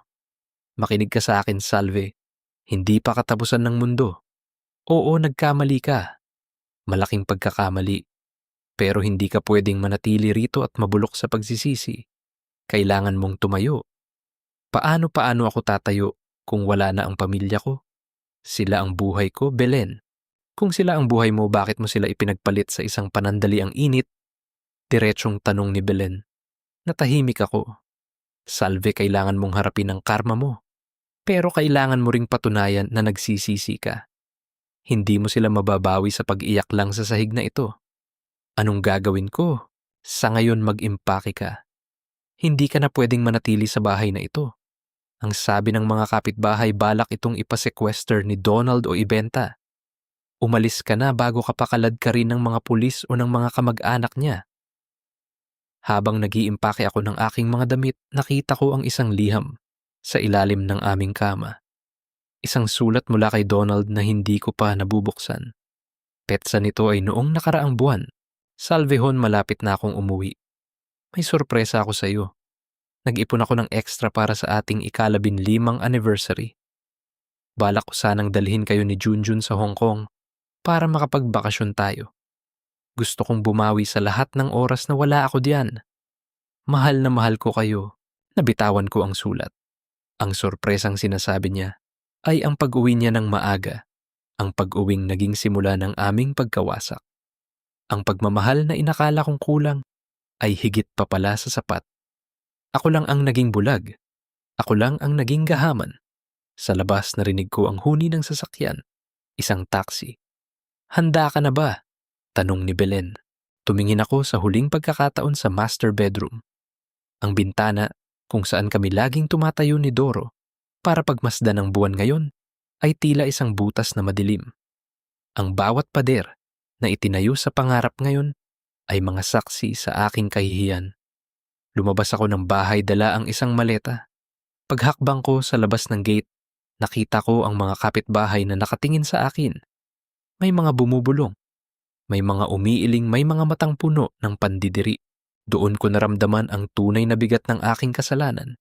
Ang kalayaan na hinahanap ko sa piling ni Doro ay isang malaking kasinungalingan. Ang tunay na kalayaan ay ang pagkakaroon ng malinis na konsensya, bagay na wala na sa akin. Saan tayo pupunta? Tanong ng taxi driver. Kahit saan, basta malayo rito. Sagot ko, habang nakatingin sa papalayong anino ng bahay na hinding-hindi ko na matatawag na tahanan. Sabi nila ang pagsisisi ay laging nasa huli, pero hindi nila sinabi na ang pagsisisi ay isang habambuhay na kulungang walang rehas. Narito ako ngayon sa isang maliit at madilim na paupahang kwarto sa kabilang bayan. Ang dingding ay gawa sa manipis na plywood sapat para marinig ko ang away ng mga kapitbahay at ang ingay ng mga sasakyan sa labas. Malayo ito sa pangarap naming bahay na malawak, amoy semento at puno ng liwanag. Dito ang tanging amoy ay ang anghit ng luma at kulob na hangin, at ang tanging liwanag ay ang maliit na bintanang nakaharap sa isang maruming eskinita. Salve, kumain ka na muna. Kanina ka pa nakatitig sa pader na yan, boses ni Belen.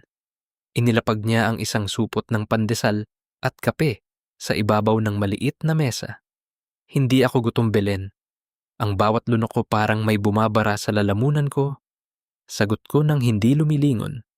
Naisip ko lang, sa oras na ito siguro ay naghahanda na si Junjun para pumasok sa school. Siguro si Donald tinitingnan ang mga papeles niya para sa susunod na sakay. Salve, kailangan mong tanggapin. Wala na sila sa dati nating buhay. Seryosong sabi ni Belen. Umupo siya sa tabi ko at hinawakan ang aking kamay. Nalaman ko mula sa isang kakilala, ibinibenta na ni Donald ang bahay. Ayaw na raw niyang tumira roon. Masyado raw maraming masakit na alaala. Napapikit ako ng mariin. Ang bahay na pinagpuyatan naming pag-usapan ng bahay na naging dahilan kung bakit kami nagkakilala ni Doro. Ngayon ay ibinibenta na. Parang isang pirasong basura na gustong itapon ni Donald dahil nadumihan ko. Gusto ko siyang makita, Belen, kahit si Junjun man lang, pag mamakaawa ko. Kailangan kong humingi ng tawad ng personal. Hindi sapat ang text, hindi sapat ang tawag na hindi naman nila sinasagot. Delikado, Salve. Galit pa rin si Donald at si Aling Pasing. Alam mong hindi kanya palalapitin sa mag-ama mo babala ni Belen. Pero kung talagang mapilit ka, nalaman ko kung nasaan sila. Doon sila pansamantalang nakatira sa lumang bahay ng kapatid ni Donald sa kabilang subdivision. Hindi na ako nag-isip pa. Kinuha ko ang aking bag at lumabas. Sumakay ako ng tricycle, ang puso ko ay parang isang tambol na nagwawala sa loob ng aking dibdib. Pagdating ko sa tapat ng bahay, nakita ko ang pamilyar na van na madalas arkilahin ni Donald. Nagtago ako sa likod ng isang puno ng nara. Nakita ko ang paglabas ni Junjun. Nakasuot siya ng kanyang uniforme, pero ang kanyang mga balikat ay nakalaylay malayo sa masiglang Junjun na nakilala ko. Kasunod niya si Donald bitbit ang bag ng anak namin. Junjun, anak. Hindi ko napigilang sumigaw. Napatigil silang dalawa. Lumingon si Donald at sa sandaling magtagpo ang aming mga mata, naramdaman ko ang matinding lamig na nanggagaling sa kanya. Walang galit, walang sigaw. Tanging kawalan ng pakiramdam na mas masakit pa sa anumang mura. Bulong ni Junjun. Akma siyang lalapit sa akin, pero hinarangan siya ni Donald. Huwag, Junjun. Pumasok ka na sa loob ng sasakyan. Matigas na utos ni Donald. Donald, pakiusap. Kahit 5 minuto lang. Hayaan mo akong makausap ang anak ko. Sigaw ko habang tumatakbo palapit sa gate. Hinarap ako ni Donald. Ang kanyang mukha ay tila gawa sa bato. Wala ka ng anak dito, Salvi. Nung pinili mong ipagpalit kami sa lalaking, yun pinili mo ring mamatay sa buhay namin. Ano pang kailangan mo? Hindi pa ba sapat na winasak mo ang pangarap ko? Patawarin mo ako, Donald. Nagkamali ako. Nabulag ako. Pero mahal ko kayo. Mahal. Isang mapait na tawa ang kumawala sa mga labi ni Donald. Ang pag-ibig ay hindi nanunaksak sa likod, Salve. Ang pag-ibig ay hindi nakikipagtalik sa loob ng bahay na pinagpaguran ng asawa. Huwag mong bababuyin ang salitang mahal sa harap ko. Maumalis ka na po, sabi ni Junjun mula sa loob ng van. Umiiyak na ang anak ko. Sabi ni Lola, ikaw ang dahilan kung bakit kami malungkot. Ayoko na pong makakita ng taong nagsisinungaling. Parang sinaksak ang puso ko ng libu-libong karayom. Ang marinig ang mga salitang iyon mula sa sarili kong anak ay ang pinakamabigat na parusang natanggap ko. Narinig mo na ang anak mo, Salve, sabi ni Donald. Umalis ka na at huwag mo na kaming susundan muli. Ang susunod na pagkakataon na magkikita tayo ay sa harap na ng abogado. Pinaandar ni Donald ang sasakyan. Pinanood ko silang lumayo hanggang sa maging isang maliit na tuldok na lang sila sa kalsada. Napaluhod ako sa semento umiiyak nang walang tunog. Ang init ng araw ay tumatama sa aking likod, pero ang pakiramdam ko ay tila ba nasa gitna ako ng isang napakalamig na gabi. Doon ko napagtanto ang isang mahalagang aral. Ang pagkakamali ay pwedeng patawarin, pero ang tiwalang nadurog ay hindi na muling mabubuo. Kahit gaano mo pa ito subukang idikit ng iyong mga luha. Bumalik ako sa shop ni Belen, tila isang bangkay na naglalakad. O anong nangyari? Tanong ni Belen nang makita ang hitsura ko. Tama ka, Belen. Wala na talaga silang babalikan sa akin. Sabi ko, habang tinitingnan ang aking mga kamay. Ang bawat hawak ni Doro sa akin noon. Iyon pala ang unti-unting pumuputol sa ugnayan ko sa pamilya ko. Akala ko noon ay nakakatagpo ako ng kalayaan, pero ang totoo, ikinukulong ko lang ang sarili ko sa pagsisisi. Kaya, kailangan mong magsimula, Salve. Hindi para sa kanila kundi para sa sarili mo, sabi ni Belen. May mga customer tayo mamaya. Kailangan nating matapos ang mga kurtinang ito. Magtrabaho tayo, Salve. Yun na lang ang tanging paraan para hindi ka mabaliw. Kinuha ko ang karayom at sinulid. Ang bawat tusok ko sa tela ay tila ba pagpaparusa sa aking sarili. Sa bawat tahi, naalala ko ang bawat kasinungalingan, ang bawat lihim na pagkikita, at ang bawat halik na naging dahilan ng aking pagbagsak. 1 taon, sabi ni Belen. Kailangan ko ng 1 taon para lang makahinga ng maayos. Pero sa bawat segundong lumilipas, alam kong ang anino ng aking kataksilan ay laging nakasunod sa akin. Ipinapaalala na ang isang sandaling ligaya ay pwedeng magbayad ng isang habambuhay na dusa. Biglang bumukas ang pinto ng shop. Isang lalaking nakasuot ng jacket at sombrero ang pumasok. Nanigas ako nang makilala ko ang tindig niya. Doro, bulong ko. Lumingon ang lalaki. Hindi siya si Doro. Isa lang siyang estranghero na naghahanap ng sastre. Pero doon ko naramdaman ang tindi ng trauma na iniwan sa akin ng nakaraan. Kahit ang anino ng lalaking sumira sa akin ay kinatatakutan ko pa rin. Salve, ayos ka lang? Tanong ni Belen. Oo. Akala ko lang. Hindi ko na itinuloy ang sasabihin ko. Alam kong malayo pa ang lalakbayin ko para mapatawad ang sarili ko. At alam kong baka sa buhay na ito, hinding-hindi ko na muling maririnig ang salitang mama mula kay Junjun o ang hon mula kay Donald.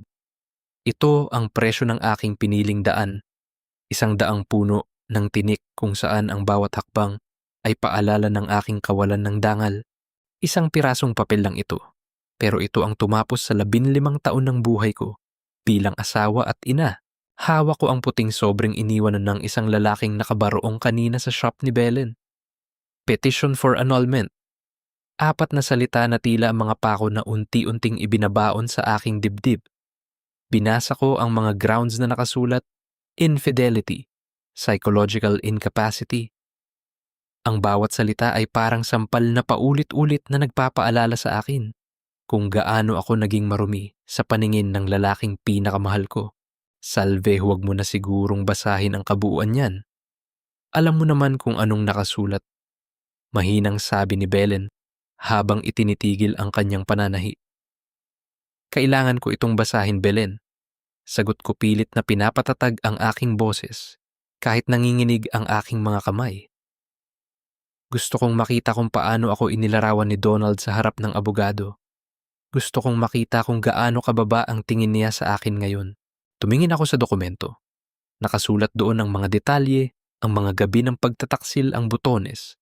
Sa ilalim ng kama ang wallpaper, sa cellphone ni Doro. Lahat ng lihim na akala ko ay nakatago sa dilim ngayon ay nakalathala na sa puting papel para basahin ng ibang tao. Sinasabi rito, hihilingin din niya ang sole custody kay Junjun. Hikbi ko. Belen, hindi ko na ba talaga pwedeng makita ang anak ko?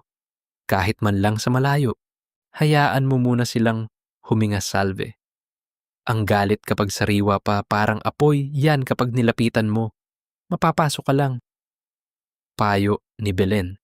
Kinabukasan hindi ako nakatiis. Nagpunta ako sa subdivision kung nasaan ang bago naming bahay, ang bahay na dati naming pangarap. Pero nang makarating ako sa tapat ng gate, napatigil ako. Isang malaking karatula ang nakasabit sa bakod. Sold. May mga bagong gamit na ipinapasok sa loob. Isang batang pamilya, isang batang mag-asawa na may karga-kargang sanggol ang masayang nag-uusap sa tapat ng pintuan kung saan kami dati ni Doro nagtatagpo ng palihim. Maganda ang pundasyon ng bahay na ito, ma'am. Narinig kong sabi ng real estate agent. Matibay ang pagkakasemento, lalo na sa master bedroom. Halatang pinagbuhusan ng panahon ng may-ari. Napahawak ako sa rehas ng gate. Ang bahay na binuo sa pawis ni Donald at binaboy ng kataksilan ko ngayon ay pag-aari na ng ibang tao. Ang master bedroom na naging saksi sa aking kasalanan ngayon ay magiging silid na ng isang pamilyang puno ng pag-asa. Excuse me, may kailangan po ba kayo? Tanong ng batang lalaki, ang bagong may-ari ng bahay. Napaatras ako. Wala po. Nagagandahan lang ako sa bahay niyo. Salamat po. Sabi nung dating may-ari, kailangan daw ng bagong simula ng bahay na ito. Parang may masamang enerhiya raw na gustong alisin, nakangiting sabi ng lalaki. Tumalikod ako at naglakad palayo ng mabilis. Ang bawat hakbang ko ay parang pagtakas sa isang multo. At doon sa kanto ng subdivision nakita ko si Aling Pacing na nakatayo sa tapat ng tindahan. O Salve, bumalik ka pa para panoorin ang pagkawasak ng pangarap mo, bungad ng biyenan ko. Wala nang galit sa kanyang boses, tanging matinding pagkaawa at pandidiri. Nay, ibinenta na po pala ni Donald ang bahay. Mahina kong sabi. Oo. Ayaw niyang tumira sa isang libingan ng dangal Salve. Ang perang nakuha niya itatabi niya para sa pag-aaral ni Junjun sa ibang bansa. Doon na sila titira ng anak mo pagkatapos ng lahat ng ito, sabi ni Aling Pasing. Ibang bansa, ilalayo niya sa akin ang anak ko. Ikaw ang naglayo sa sarili mo sa kanila. Salve, noong araw na pinili mo ang init ng ibang lalaki kaysa sa yakap ng pamilya mo. Matigas na sabi ng matanda. Huwag ka nang magpapakita sa amin. Ibinigay na ni Donald ang lahat ng kailangan mo sa abogado. Pirmahan mo na ang mga papel. Iyon na lang ang huling respeto na maibibigay mo sa kanya ang palayain siya mula sa dumi mo. Umalis si Aling Pasing nang hindi na ako binigyan ng pagkakataong sumagot. Naiwan akong mag-isa sa ilalim ng tirik na araw. Pagbalik ko sa shop, nalaman ko ang isa pang balita mula kay Belen. Salve, narinig ko sa balita sa kabilang bayan, si Mang Doro. Na-stroke daw siya. Iniwan din siya ng mga anak niya nang malaman ang ginawa niya sa inyo ni Donald. Ngayon, nasa isang public hospital siya. Walang nag-aalaga. Napatigil ako sa pagtatahi. Ang lalaking inakala kong sandigan ko, ang lalaking naging dahilan ng pagguho ng mundo ko ngayon, ay mag-isa ring nagbabayad sa kanyang karma. Gusto mo ba siyang puntahan? Tanong ni Belen. Tumingin ako sa aking mga kamay. Hindi na Belen. Ang pagkikita namin ay lalo lang magpapaalala sa amin ng aming mga kasalanan. Pareho kaming nagtanim ng tinik, kaya ngayong nagbubunga na ito, wala kaming dapat sisihin kundi ang aming mga sarili. Kinuha ko ang panulat. Iniharap ko ang dokumento ng annulment. Pinirmahan ko ang bawat pahina. Ang bawat letra ng pangalan ko ay tila isang patak ng dugo na kumakawala sa aking pagkatao. Tapos na Belen, malaya na si Donald. Pulong ko habang tumutulo ang aking mga luha sa papel. At ikaw, Salve, malaya ka na ba? Hindi ako nakasagot.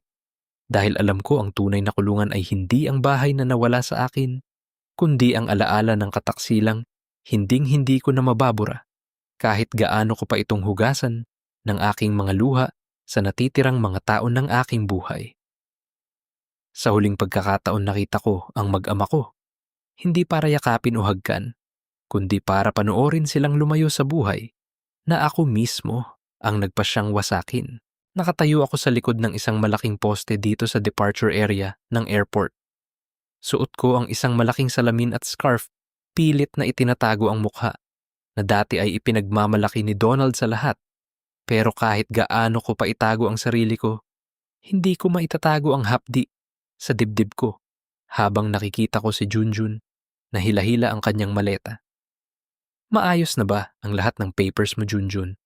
Narinig kong tanong ni Donald. Malayo ako, pero ang boses niya ay tila nakaukit na sa puso ko. Opo pa. Handa na po ako, sagot ni Junjun. Ang boses niya, wala na ang bata at masayang tono.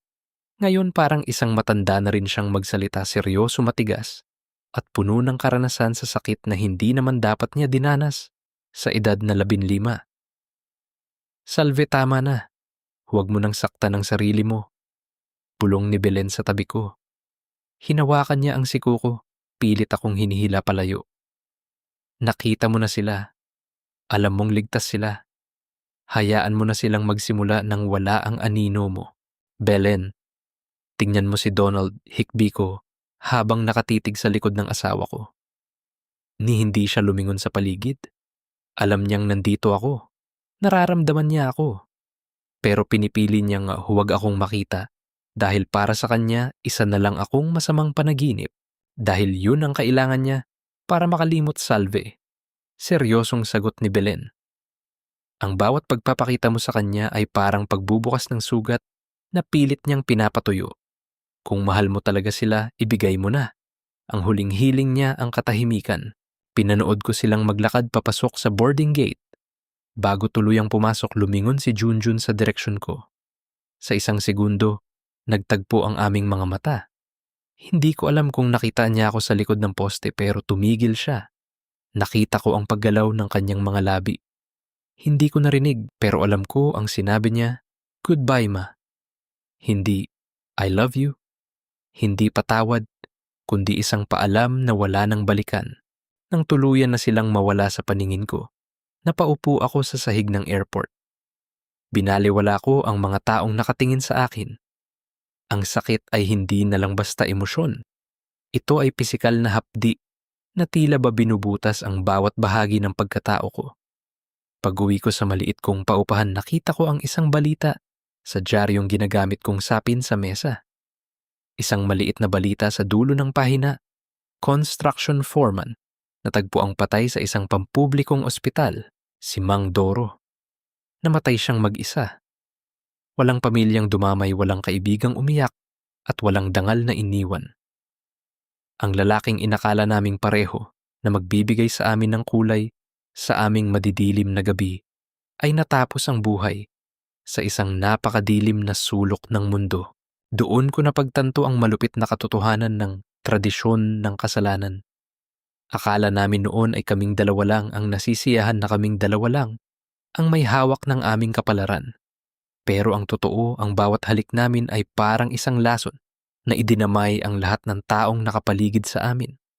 Namatay si Doro sa pisikal na aspeto pero ako ay isang buhay na bangkay. Salve, may customer tayo sa shop. Isang bagong kasal gustong magpagawa ng kurtina para sa bago nilang bahay. Sabi ni Belen pagpasok niya sa kwarto ko kinabukasan. Tumingin ako sa kanya, pilit na ngumingiti. "Sige Belen, susunod ako." Pagdating ko sa shop, nakita ko ang mag-asawa. Masaya sila nagtatalo sa kulay ng tela, puno ng plano para sa kanilang hinaharap. Tinitigan ko ang babae, bata pa siya, maganda, at baka sa kanyang mga mata ang tiwala sa kanyang asawa. Gusto ko siyang lapitan. Gusto ko siyang hawakan sa kamay at sabihin, "Huwag mong sisirain ang tiwalang iyan. Ang bahay ay gawa sa semento at kahoy, madaling ipatayo muli. Pero ang tahanan ay gawa sa katapatan. Kapag nasiraan yan, wala nang anumang materyales sa mundo ang makakapag-ayos niyan." Pero hindi ko ginawa. Nanatili akong tahimik sa sulok, hawak ang aking karayom at sinulid. 1 taon na ang lumipas. Ang pangarap naming bahay ni Donald ay may iba nang nakatira. Marahil ay masaya na ang pamilyang naroon. Marahil ay puno na ng halakhak. Ang master bedroom na dati ay naging saksi sa aking kahihiyan. Natutunan ko na ang buhay ay parang pagtatayo ng gusali. Pwede kang gumamit ng pinakamahal na materyales, pwede mong kunin ang pinakamagaling na foreman. Pero kung ang pundasyon mo ay gawa sa kasinungalingan at pagtataksil, hinding-hindi ito tatagal sa gitna ng unos. Minsan kapag malakas ang ulan at nawawalan ng kuryente, hinahanap-hanap ko pa rin ang init ni Donald. Naaalala ko ang mga gabi na naghihintay ako sa kanyang tawag mula sa dagat. Pero alam ko, ang dagat na naghihiwalay sa amin ngayon ay hindi nagawa sa tubig, kundi gawa sa mga pagkakamaling hinding-hindi ko na maitatama. May mga sugat na naghihilom, pero may mga peklat na habambuhay na magpapaalala sa atin ng ating pagkadapa. Ang kwento ko ay hindi isang kwento ng tagumpay. Ito ay isang paalala sa lahat ng mga asawang nakakaramdam ng pangungulila. Ang kalungkutan ay panandalian, pero ang epekto ng maling desisyon ay panghabang buhay. Sa huli, ang tradisyon ng kasalanan ay mayroon lamang isang dulo, ang pag-iisa. At habang tinatahi ko ang kurtina para sa bahay ng ibang tao, nanalangin ako na sana sa kabilang panig ng mundo ay nakahanap na si Donald at Junjun ng isang tunay na tahanan. Isang tahanang walang anino ng isang babaeng katulad ko.